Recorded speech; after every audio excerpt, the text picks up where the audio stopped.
Great. Okay, grey skies loom over in the horizon, though the sun fights for every precious minute it gets to stay. It will rain again soon, with the wind bringing along the gloomy clouds normal to Lisbon. Until then, it doesn't hurt to be out here for fresh air and sunshine. Oh ho! I have just committed murder, planned to how to dispose of her body, my wife's body and children, and I'm gonna just go out in fresh air, daffodils. Oh, peaceful, so good. My God, Luke. Boy, this so evil but so interesting. My God. I walk to the gardens, what little of it there is at the moment anyway, and I kneel by the daffodils. And this kinda gives so much more like exposure or the side of him which you would possibly not see if you are on the good route. Cause yeah, I don't know if you get to know if you're on the good route that he has killed many people, including Professor Clark's wife. Yeah, boy, this is gonna be good and crazy. These were the first to be brought here and planted on my request, and if nothing else, they brought in a sense of peace. They were mother's favorites. Closing my eyes, I lift my chin up to welcome the light that shines upon me. And for a moment, I can imagine myself as one of the flowers, peaceful, blooming, and all too happy to stand in its warmth. Life would be much easier if we were all like flowers, wouldn't it? Kinda not, considering if you get cut off, then not good. I mean, by the wind.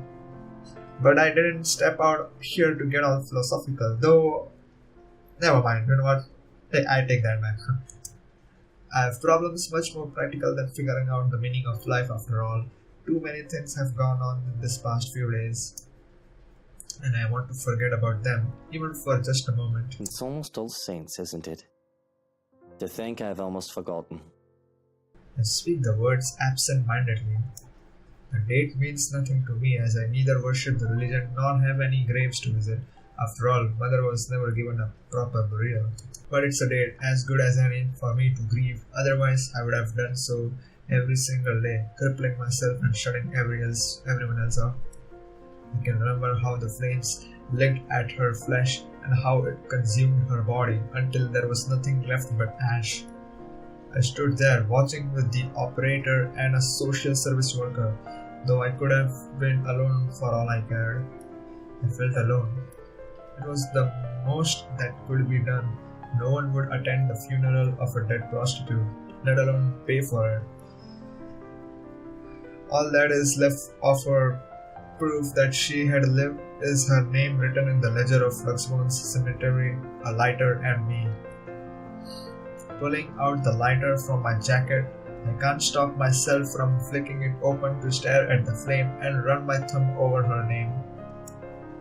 All in all, it isn't much, but it's something. And it will be wrong of me not to make something of myself when she would have given everything to make sure I can become anything I want to be. Feels like I'm stuck in a nightmare right now. What I would give to have you here by my side, mother dear. To see you smiling at me. Alive and as beautiful as ever. I'm afraid I'm starting to forget what your face looks like.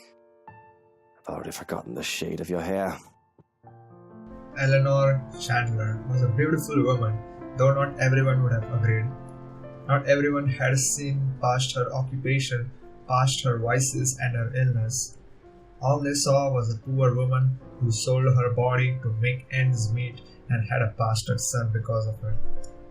They didn't see the mother who worked hard to put food on the table for me, the woman who gave and gave and gave to me while expecting nothing in return.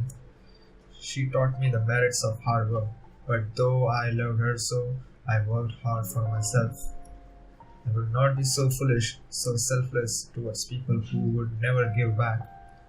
I learned that from the father who plucked me out of an orphanage for his own selfish gain. I pocket the lighter before I can feel the urge to actually set anything ablaze. Considering my close proximity to the flowers, they would be the most likely victim of arson. Just the thought itself is blasphemous. Nevertheless, that doesn't save them from being picked, just enough to make bouquet of things in honor of Eleanor. Would you be proud of me if you saw me now, Mother? Maybe. Not. You're always so forgiving. No matter what trouble I got into, more than I deserved. Especially now, yeah. It's been a while since I've talked to my mother like this. Do I even deserve to talk to her now? It feels wrong to do so after what I've done. Like it is. Not because I have blood on my hands, no, that's nothing new. But when it's her, when I've killed my lovely Hannah, I don't even need to worry about becoming my father anymore because I'm certainly much, much worse. Damien never killed Eleanor. He never had her blood on his hands. Staring at the flowers offers me no safety from that reality. The peace I came out here for is short-lived when my own mind betrays my guilt. But I'm a stubborn fool who's set in his ways, and I refuse to get up and go back into the house just yet, even if there is no real point in staying in the dirt. And I'm made even more determined to stay when I'm sense a presence standing behind me. When I told Shrokan that I would tell anyone and everyone to sort off and bother me another day, I do mean that. Leave me alone, Shrokin. Go make dinner if you want to be useful. I think those flowers look beautiful, my lord. The parlor, the room where the lady stays for her tea. It could certainly use some. Who's that? The voice is not familiar, though I am not really one to remember such things. What? A beautiful woman stands behind me, a servant if one were to assume from what she wears.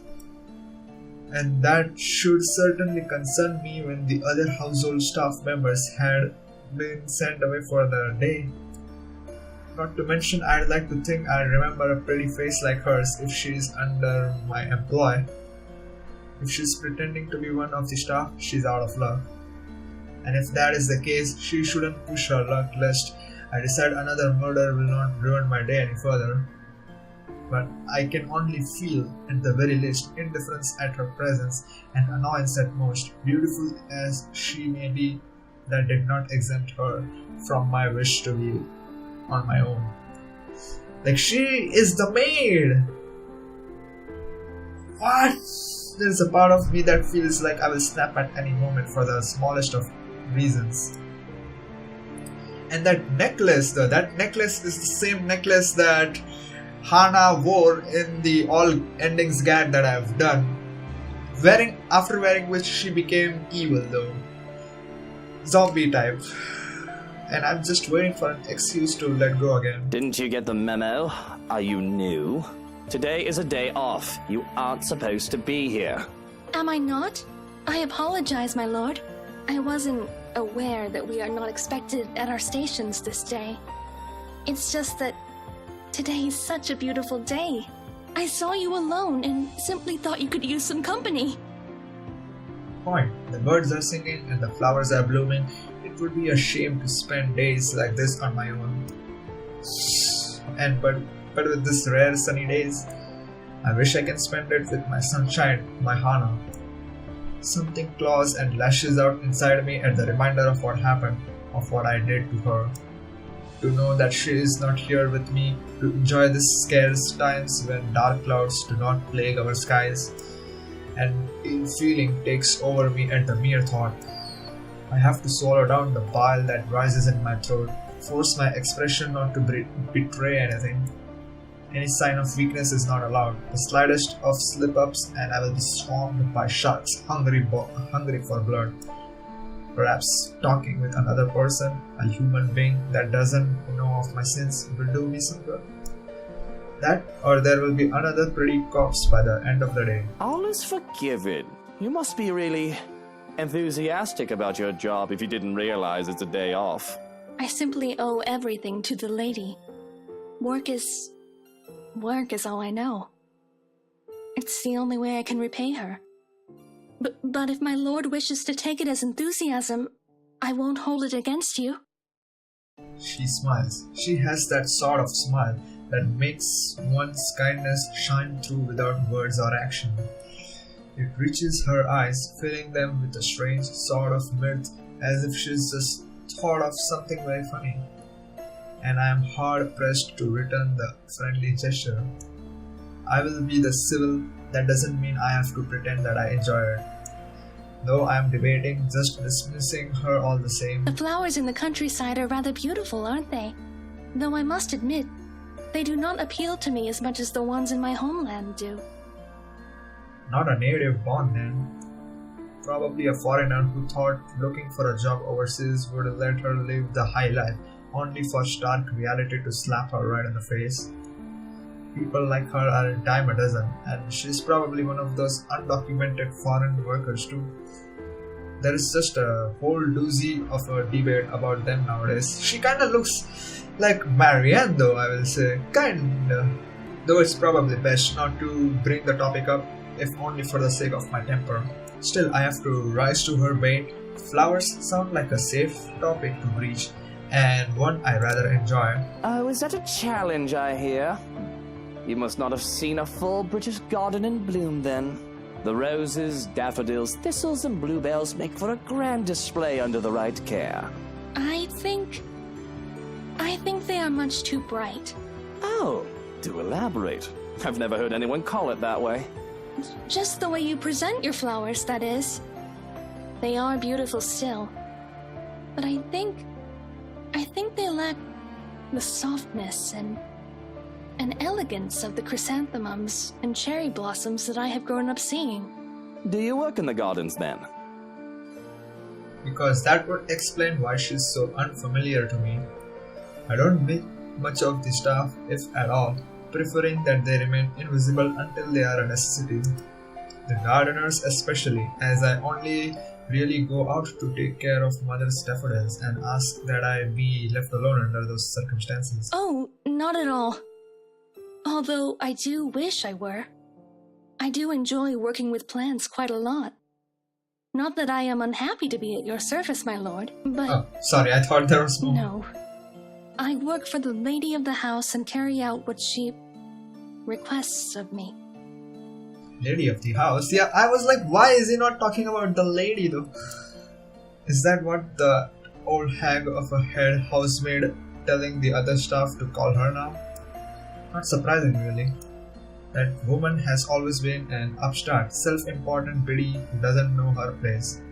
She should really just give up, retire, and enjoy whatever remains of her years. At her age, she wouldn't manage even a position in the Queen's staff.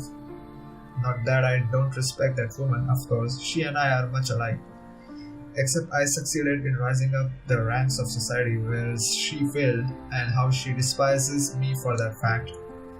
Her pride probably refuses her a graceful exit, and I don't really care all too much about her employment until such time the government forces me to retire her. With how old she is, she's always complaining about pains and aches and about young people. She's a difficult character and she only acts real tolerable around Harlem. Not that had be a thing anymore since, well, now I'm just in a terrible mood. Errand girl for Her Majesty then? That job must be a right pain in the arse. I heard she runs her assistants ragged, probably killing you real slow so she can absorb your life essence in the hopes that it'll make her youthful. She has her undesirable moments, but I am grateful enough. I have a roof over my head and bread to eat, though certainly the compensation the household provides for us is not lacking.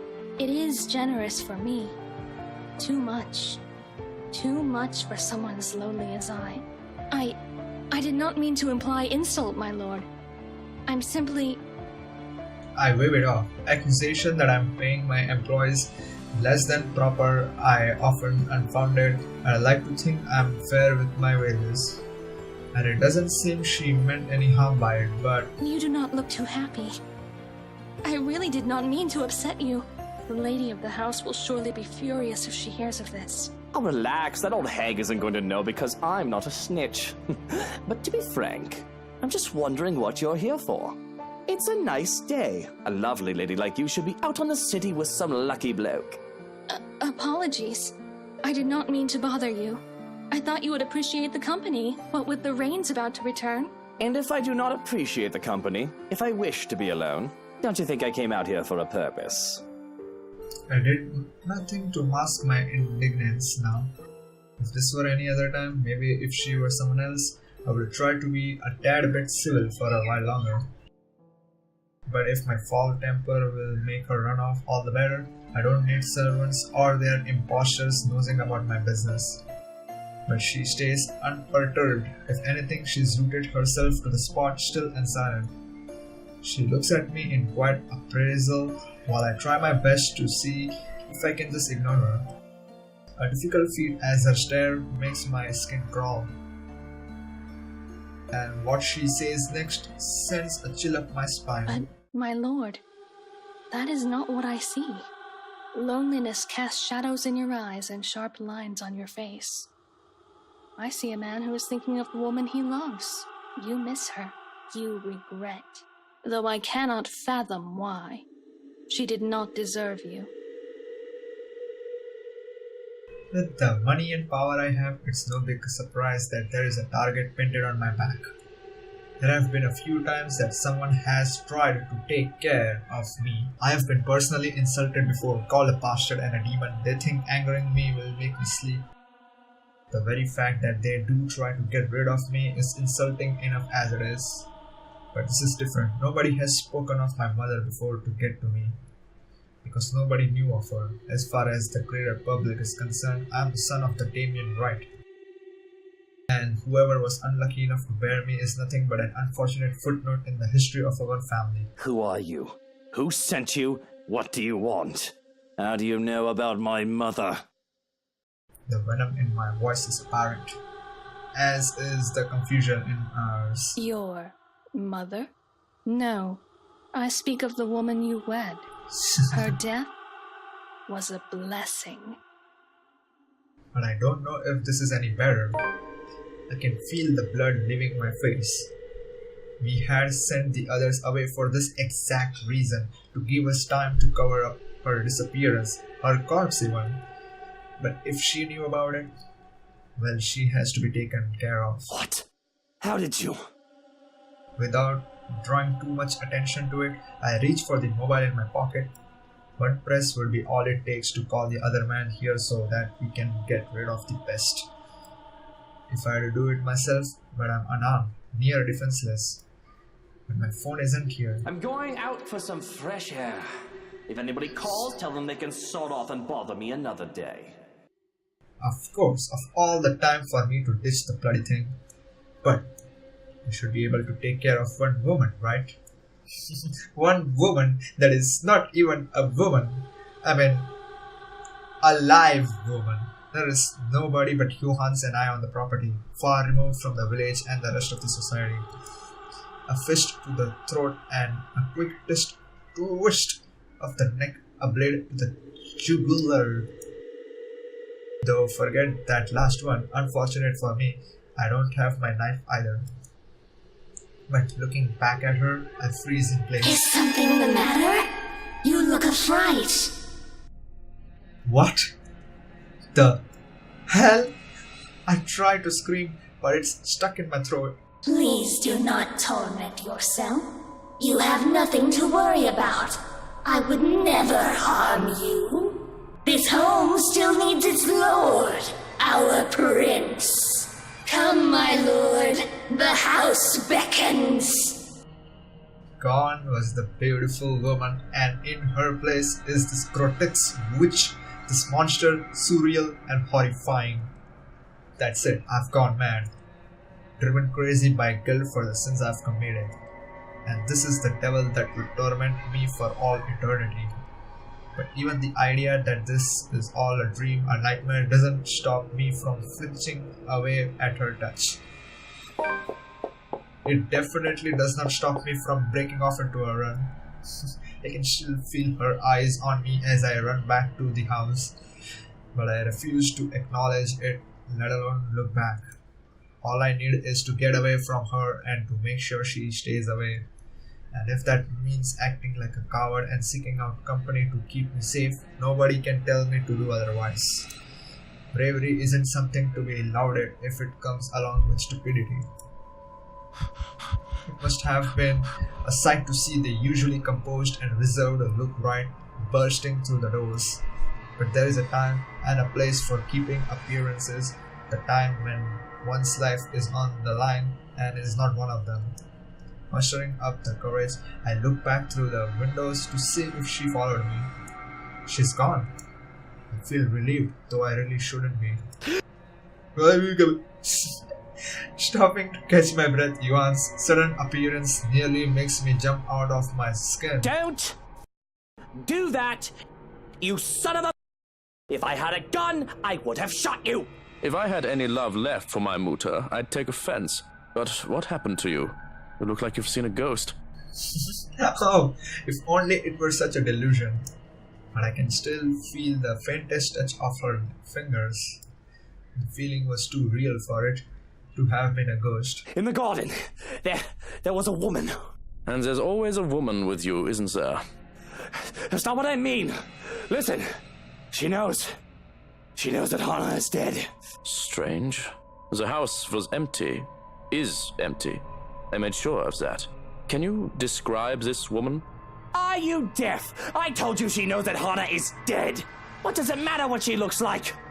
What is this with this interrogation anyway? Do you not believe me? Frustration bleeds into my very being when he just raises his brows at, what does it matter what she looks like unless we are going to go look for her? Oh, of course!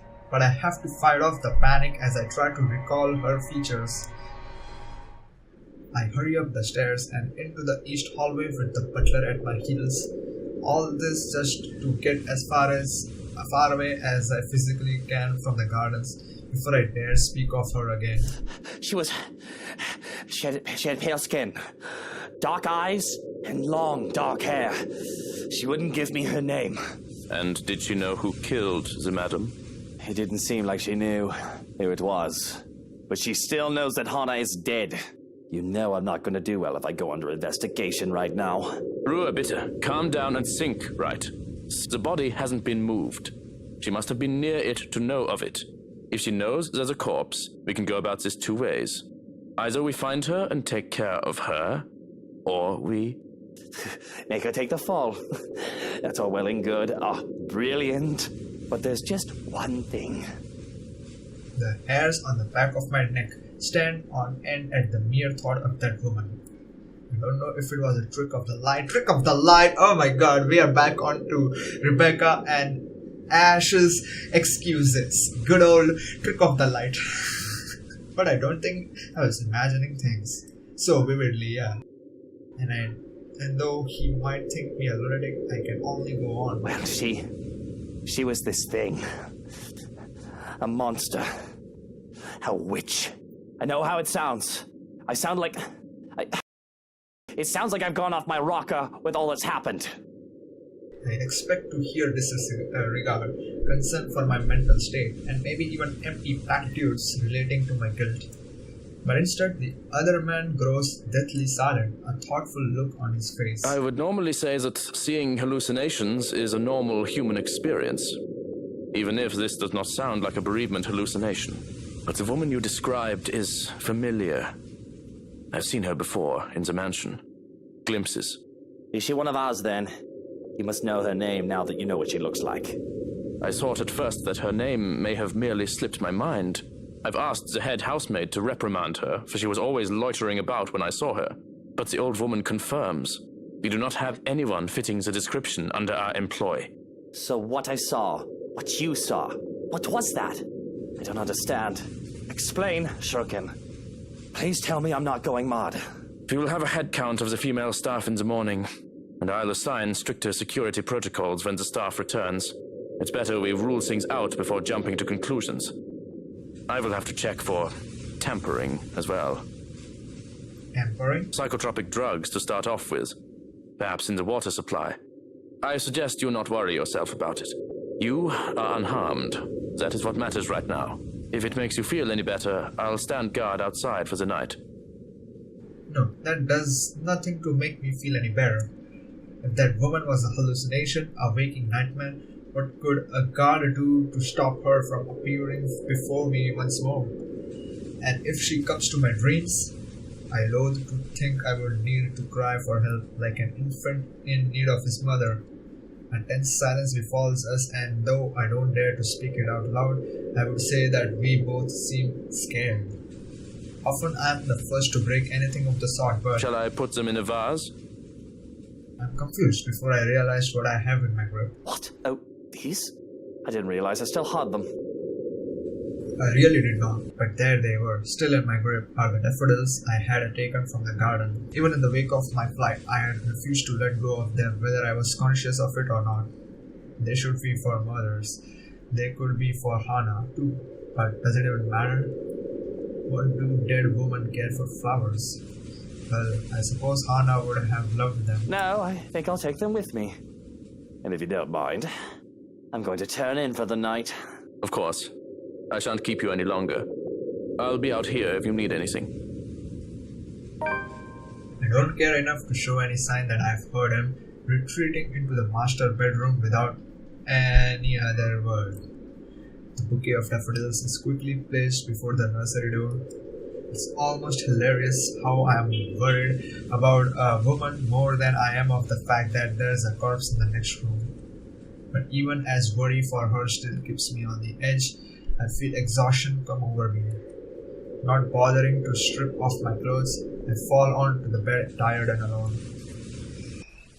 And it's Monday. Oh boy, it's Monday, and this is the day we decided to come over here as Ash, and later on everybody comes up over here though.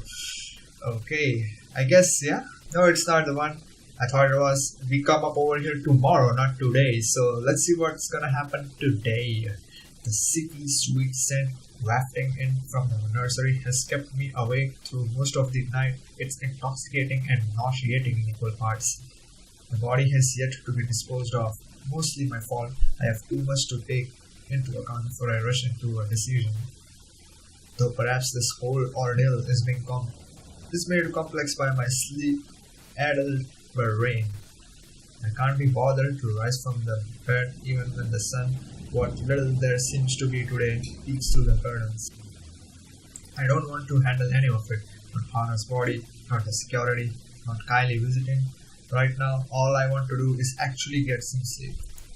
Still, the thought of that woman from yesterday and the danger that she presented was enough to keep me from even trying. And the surprising part is that this woman, maid, is the ghost, and then Princess Charlotte is also the ghost. The things that we hear are, I feel like, are the words of Princess Charlotte, but at the same time we are hearing the words of even the maid, what she would say, as in if she was the ghost maid will come up. Or maybe there are multiple ghosts, not just one. I mean, both of them are ghosts, like two separate ones, but at the same time same. I have no clue. Let's see though, because time will tell about that part. Okay. So suffice to say, I'm not very happy that anyone would dare to separate me from my true love, the bed. The rain that has started sometime during the night didn't help the mood. Okay, maybe it helps just a little. The strange sunny weather has been nice and all, but for it to return as it should be feels like a good sign of things to come. Let's see. Perhaps things will settle back to normal and the crazy drama that has gone on lately will die down. The rhythmic pitter-patter of the rain fills the early morning silence with a steady beat. Thank goodness I don't have to be anywhere in a hurry today. I would hate to be caught unawares in this rain. With how it looks outside, it seems that the weather is making up for all the sunny days it has given us with a good old-fashioned encore. It does let up within the quarter of an hour. However, a day beginning with a cloud burst like this, locals usually take it as an immediate sign. Luxbone's abysmal weather is back, likely for good.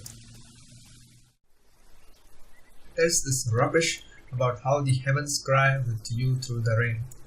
If anyone sentimental enough knows of what I've done, they'd probably sprout this stupid thought my way. Well, I think it's a load of bull. Hana would roll in her grave at the thought that the heavens made it rain for her. She was never one for the dreary weather, always enjoying the scarce sunshine on rare sunny days. Yeah, sunny days. She had been loving the abnormally sunny week thus far. If only things had not come to this. But it is already far too late to regret everything, and thankfully somebody interrupts before I can start brooding on what ifs. Perhaps the only time I can appreciate the man's insufferable crying. Are you really going to stay in bed all day? What do you want? You must have been really rattled by what happened yesterday. If you need to talk about it, I am quite qualified in that regard. And you aren't even the slightest bit bothered? Truly? Not even the slightest bit worried? I was worried. But I realized that it's not my life in danger, is it? My worrying will not help matters. Neither will yours.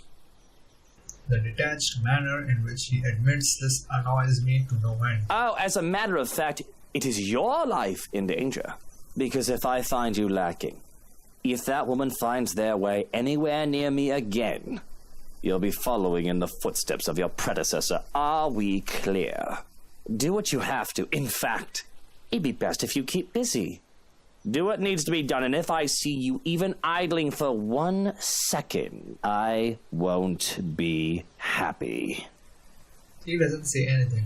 There is no witty retort. It isn't a threat but a promise after all. I don't take kindly to incompetence, especially when it comes to affairs that affects my very safety. It will kill if it ensures that I will. Are there any updates about the woman? Being in the dark has me on the edge. Information, any at all, may very well help me in calming down. I've already briefed security about her, and more from the agency will be arriving tonight. But they haven't seen anyone fitting the description. So you have nothing then? Fat lot of use you guys are. What do I even pay you for? Do me a favor. There's the door. Don't let it hit you on your way out. Well, there is something. It's about McCulloch. Can anyone blame me if I show the tiniest bit of interest? She's still not done with the house. Plans to go back to sleep are gone. I called her secretary about taking the day off. He hasn't heard from her over the weekend. She's probably passed out after enjoying a pint or 2 or 10 in a bar somewhere. She's an adult. It was the weekend. She's allowed to disappear and not think about work. I wish I was passed out after a night of drinking. He does know that mobiles are a thing. That's all well and good, but she's not answering her mobile either. Mr. Parker will be filling a missing persons case with the police if she doesn't turn up today.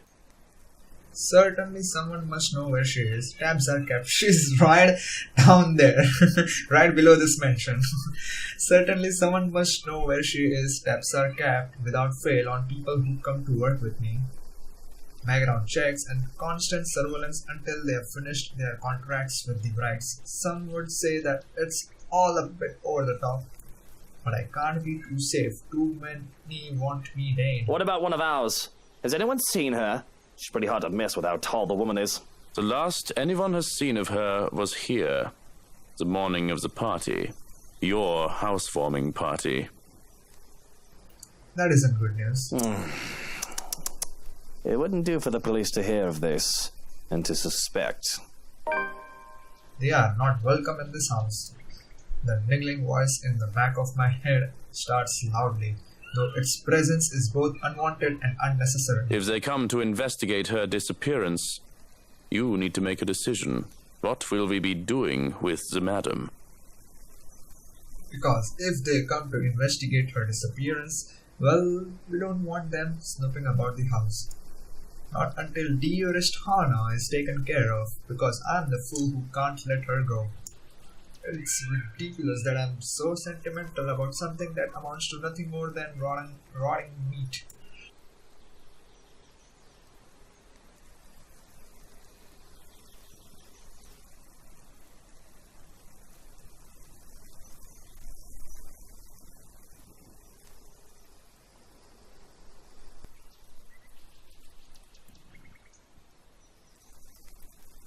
It persistent even with all that Johannes has done to decontaminate the place without touching the body itself. Leave it for tonight. I'll think of something by then.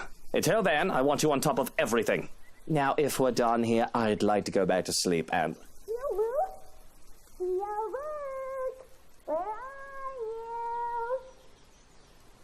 Well, there goes any plans of grabbing some shut-eye. Rolling over on my stomach, I can only scream into my pillow. Of course, of course. Ugh.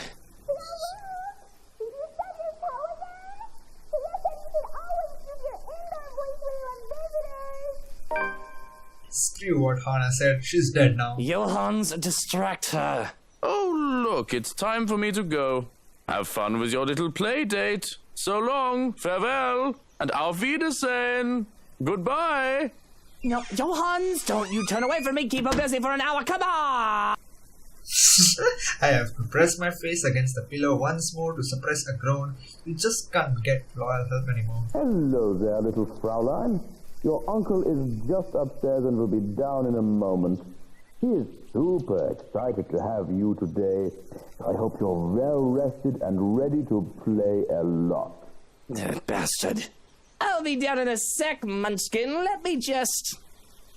Change into a fresh shirt, brush my teeth, fix my hair, bemoan my very existence, wish I was anywhere else in the world right now.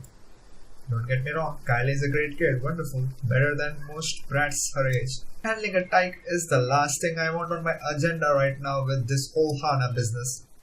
Fortunately, I am well versed in how the world works. I have long learned that the show must go on no matter what hurdles come in my way. So I set to preparing for the day. Running a comb through my hair is just divine and simply makes me feel more human. Bad hair is disgusting, though it isn't as bad now as it was when I was a child. With how expensive a trip to the barber's was, I often had to grow it out until mother had the time to cut it for me. The curls and tangles were simply horrid. Why I was even mistaken as a little girl because of them. It certainly doesn't help that I was named Lucille. A freshly pressed shirt is enough to chase away the last signs of sleepiness. A feel of crisp and clean cloth in my hands is a clear marker to the start of the day. Smoothing down my suit and my hair with a sigh, I steel myself for the horrors. The horrors that come with taking care of a child. Good morning to you, Luke. And with that, we are gonna end the episode right here. Oh boy, oh boy, oh boy, this episode was a crazy, so much happened. Although I think I'm gonna split it into two, or maybe I have already done it. But as for this episode in two, I would say that was crazy.